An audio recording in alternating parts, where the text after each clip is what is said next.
अचानक ट्रेन के आगे कोई आ जाए तो ट्रेन का ड्राइवर ब्रेक क्यों नहीं लगाता? आखिर ट्रेन का ब्रेक सिस्टम कैसे काम करता है? चैन खींचने पर ट्रेन कैसे रुक जाती है? रेलवे में शूटिंग करने के कितने पैसे लगते हैं? पानी में भी ट्रेन कैसे चलती है? और अगर ट्रेन का ड्राइवर सो जाए तो आखिर क्या होगा?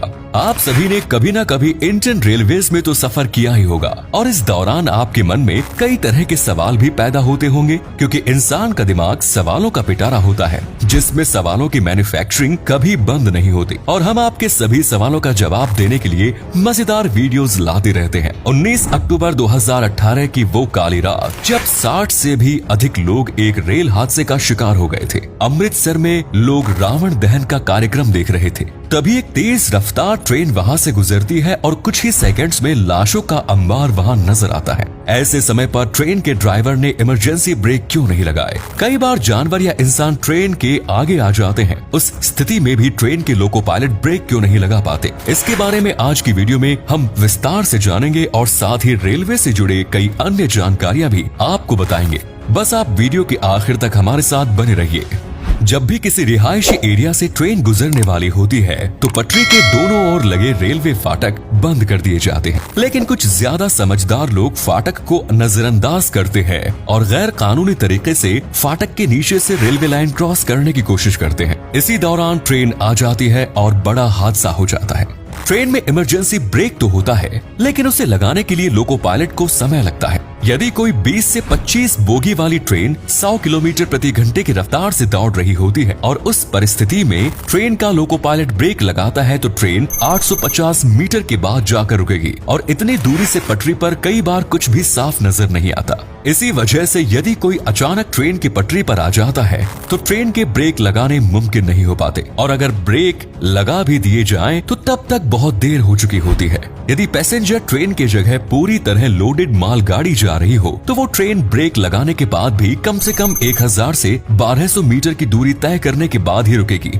यदि ट्रेन 2 डिग्री कर्व के साथ मुड़ रही है तो पायलट को 500 मीटर से ज्यादा दूरी का कुछ भी नजर नहीं आता। कई बार आपने देखा होगा कि एक ट्रेन के गुजर जाने के बाद भी फाटक तुरंत नहीं खोला जाता। असल में फाटक 2 तरह के होते हैं। एक सिग्नल से इंटरलिंक्ड होते हैं। फाटक वाले सिग्नल को पार करने के बाद जब ट्रेन अगले सिग्नल को पार करेगी उसके बाद ही फाटक के गेटमैन के पास सिग्नल खोलने का संदेश पहुंचेगा। और जो फाटक सिग्नल से इंटरलिंक्ड नहीं होते वहां के गेटमैन सबसे नजदीकी स्टेशन मास्टर को फोन करके पूछते हैं कि अभी फिलहाल कोई अगली ट्रेन तो नहीं आने वाली है। इस पूरे प्रोसेस में कुछ मिनटों का समय लगता है और उसके बाद ही फाटक खोले जाते हैं। कई लोगों को लगता है कि लोको पायलट इमरजेंसी ब्रेक इसलिए नहीं लगाते क्योंकि उस कंडीशन में ट्रेन डिसबैलेंस हो सकती है और ट्रेन के डिब्बे पटरी पर से नीचे उतर सकते हैं, लेकिन असल में ऐसा कुछ नहीं होता। ब्रेक लगाने से डिब्बे उतरने की बात कोरी अफवाह यानी मिथ है। चलिए अब जानते हैं कि आखिर रेलवे का ब्रेक सिस्टम काम कैसे करता है। आपको जानकर हैरानी होगी कि एक ट्रेन में हर वक्त ब्रेक लगे ही रहते हैं। जब ट्रेन को चलाना होता है तो एक पाइप में एयर प्रेशर डालकर ब्रेक को पहियों से अलग किया जाता है, जिसके बाद ही ट्रेन चलती है। ट्रेन में नायलॉन शू ब्रेक का इस्तेमाल किया जाता है। जब भी लोको पायलट को ब्रेक लगाने होते हैं तो वो पाइप में से प्रेशर रिलीज कर देता है, जिसके बाद ब्रेक शू दोबारा टायर पर घिसने लगते हैं और ट्रेन को रोकने का काम करते हैं। ट्रेन का ब्रेक लगाते वक्त कई बार आपने फिस जैसी आवाज सुनी होगी। असल में ये आवाज एयर प्रेशर रिलीज करने की होती है। आपातकालीन स्थिति में ट्रेन को रोकने के लिए हर बोगी और हर कंपार्टमेंट में एक चैन लगी होती है। उस चैन को खींचने पर ट्रेन रुक जाती है। इस चैन को खींचने से भी ट्रेन ठीक वैसे ही काम करती है जैसे इमरजेंसी ब्रेक लगाने से ट्रेन काम करी है। उस बोगी के टायर्स का एयर प्रेशर रिलीज हो जाता है और ट्रेन कुछ ही देर में रुक जाती है, लेकिन इसका मेन कंट्रोल लोको पायलट के हाथ में होता है। अगर लोको पायलट चाहे तो ट्रेन को रोके बगैर भी आगे बढ़ा सकता है। उसे तुरंत पता चल जाता है कि किसी बोगी के टायर्स के पास मौजूद पाइप का एयर प्रेशर रिलीज हो गया है और वो दोबारा उसमें प्रेशर भर देता है, जिससे ट्रेन चलती रहती है। ऐसा लोको पायलट शरारती लोगों की चाल से बचने के लिए करते हैं। यदि कोई व्यक्ति बिना वजह के ट्रेन की चैन खींचता है तो उस पर जुर्माना लगाया जाता है और साथ ही जेल भी हो सकती है। इसीलिए बिना जरूरत के आप कभी मस्ती मजाक में भी चैन खींचने की कोशिश ना करें। यदि ट्रेन चलाते हुए लोको पायलट सो जाए तो क्या होगा? आखिर लोको पायलट भी इंसान ही होता है और उसको भी नींद आ सकती है। ऐसी स्थिति के लिए वैसे तो लोकोमोटिव के भी भीतर असिस्टेंट लोको पायलट मौजूद होता है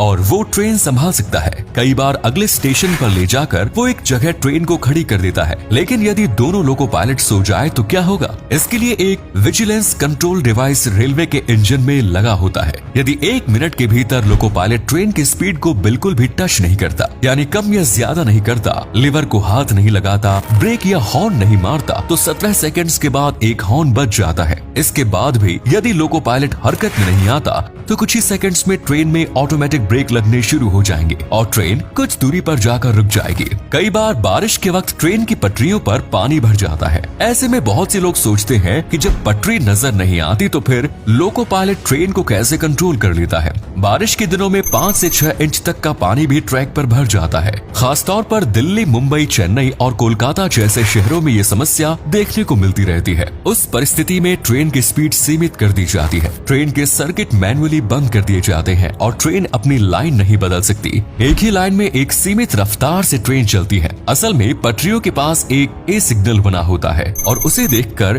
ट्रेन 15 किलोमीटर प्रति घंटे की रफ्तार से चलती रहती है। आपने एक बात और गौर की होगी कि रात के वक्त ट्रेन की स्पीड दिन से अधिक हो जाती है। लोग कहते भी हैं कि ट्रेन थोड़ी सी लेट जरूर है लेकिन रात को ये कवर कर लेगी। ऐसा इसलिए क्योंकि रात के समय पटरियों पर खतरा कम होता है, किसी भी प्रकार की मेंटेनेंस नहीं चल रही होती, सभी सिग्नल क्लियर मिलते हैं, सिग्नल को देखने की विजिबिलिटी भी बढ़ जाती है। ट्रेन की रफ्तार बढ़ाने के लिए कई बार 2 लोकोमोटिव का सहारा भी लिया जाता है, लेकिन इन दोनों में लोको पायलट मौजूद नहीं होता। ये दोनों इंजन इंटरकनेक्टेड होते हैं और एक ही लोको पायलट दोनों इंजन कंट्रोल कर सकता है। एक इंजन में जो भी कमांड दी जाएगी, पीछे वाले इंजन को भी वही सेम कमांड मिलेगी। फिल्मों में कई बार रेलवे की शूटिंग के सीन्स भी दिखाए जाते हैं। रेलवे में शूटिंग करने के लिए परमिशन की जरूरत पड़ती है। कैटेगरी A1 वाले रेलवे स्टेशन पर शूट के लिए रेलवे लाख रुपए प्रतिदिन के हिसाब से फीस लेती है। वहीं B1 और B2 वाले रेलवे स्टेशन पर शूट करने की फीस 50,000 रुपए है। यदि शूटिंग के लिए लोकोमोटिव और बोगियों की जरूरत हो तो उसके लिए रेलवे अलग से मोटी फीस चार्ज करती है। फिल्म गदर में जो स्टीम लोकोमोटिव इस्तेमाल किया गया था उसके लिए रेलवे ने 5 लाख रुपए लिए। आज के समय में इस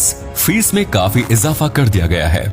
तो अब आप जान गए होंगे दोस्तों कि ट्रेन में ब्रेक सिस्टम कैसे काम करता है और इसके अलावा अलग अलग परिस्थितियों में लोको पायलट किस तरह ट्रेन को कंट्रोल करता है। उम्मीद करते हैं कि आपको वीडियो पसंद आई होगी। अगर हाँ तो वीडियो को लाइक और शेयर करें। आज के लिए